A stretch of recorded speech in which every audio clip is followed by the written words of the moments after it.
বিনোদন জগতে সেরাদের পুরস্কৃত করা একটি trend. Filmfare Glamour and style awards Paschimbanga প্রত্যেক বছরই বিভিন্ন বিভাগে সেরাদের পুরস্কৃত করেন। সম্প্রতি কলকাতায় আয়োজিত হয়েছিল Filmfare Glamour and style awards Paschimbanga 2025। বাইপাসের ধারে একটি পাঁচতারা হোটেলে ঝলমলে অনুষ্ঠানে উপস্থিত ছিলেন মনামি ঘোষ, রাজ চক্রবর্তী, শুভশ্রী গাঙ্গুলি, নুসরত জাহান, ইয়াস দাশগুপ্ত, মিমি চক্রবর্তী, রুক্মিণী মৈত্র, জয়া হোসান, রাইমা সেন সহ আরও অনেকেই।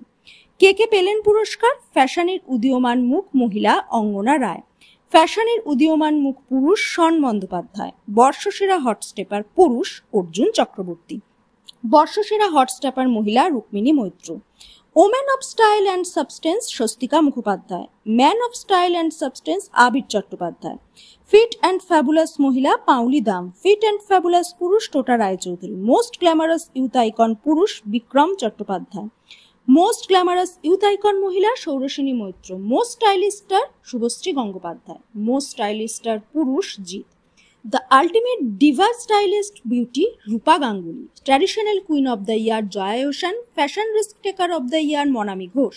স্টাইল আইকন পুরুষ বিভাগে মনোনীত হলেন প্রসেনজিৎ। স্টাইল আইকন মহিলা বিভাগে পুরস্কারটি জিতে নিলেন ঋতুপর্ণা সেনগুপ্ত।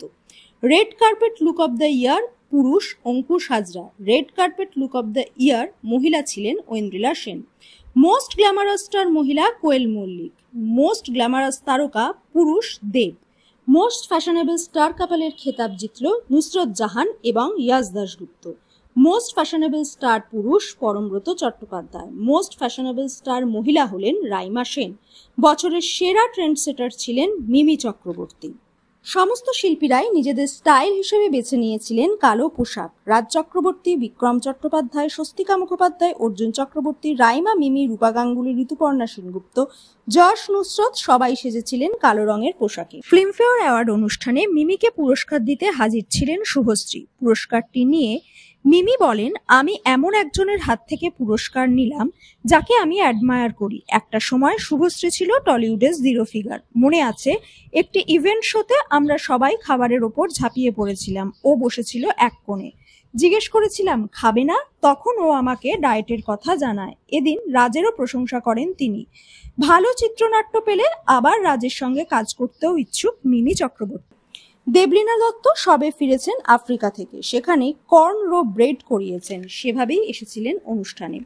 তবে ফ্যাশনিস্তা মনামি ঘোষকে দেখা গেল সম্পূর্ণ অন্য রূপে। মনামি মানে ছক ভাঙা ফ্যাশন, কখনো বেড়া বিনুনি করে পিঠে কবিতা লিখে, আবার কখনো কুম্ভ মেলা থেকে অনুপ্রাণিত শাড়ি পরে হাজির হন অনুষ্ঠানে। সেদিন দেখা গেল প্লাস্টিকের তৈরি পোশাক পরে হাতে জল ভর্তি কাচের জার নিয়ে অনুষ্ঠানে হাজির হতে। জারে একটি রঙিন মাছও ছিল। সেই ছবি পোস্ট করে বিশেষ বার্তা দিয়েছেন তিনি। আমার পরনে যে ফ্রকটা দেখছেন সেটা প্লাস্টিক রিসাইকেল করে তৈরি করা।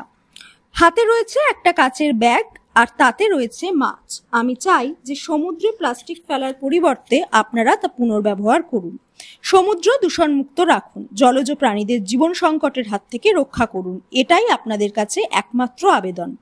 তার এই ছবিতে নেটিজেনরা প্রশংসায় ভরিয়ে দিয়েছেন। তিনি প্রকৃত ফ্যাশন আইকন এবং ট্রেন্ড সেটার। তবে সবসময় নায়িকা প্রশংসা পান তাও নয়, সমালোচনার মুখোমুখিও পড়তে হয় তাকে। নায়িকা সেসব পাত্তা দেন না, তিনি লক্ষ্যে অবিচল। তবে তার এই ছবি প্রকাশ্যে আসতেই নেটিজেনরা লেখেন, অসাধারণ, একমাত্র আপনি এমন কিছু ভাবতে পারেন, আপনাকে অসাধারণ দেখাচ্ছে। আর একজন লেখেন, আপনাকে এবং আপনার টিমকে ধন্যবাদ যারা পরিবেশের কথা মাথায় রেখে এমন একটা অনন্য পোশাকের কথা ভাবতে পেরেছেন। আপনি যেভাবে সমাজ মাধ্যমে এটা তুলে ধরেছেন তা একজন বিশ্ব নাগরিকের চিন্তাশীলতার প্রকাশ করে।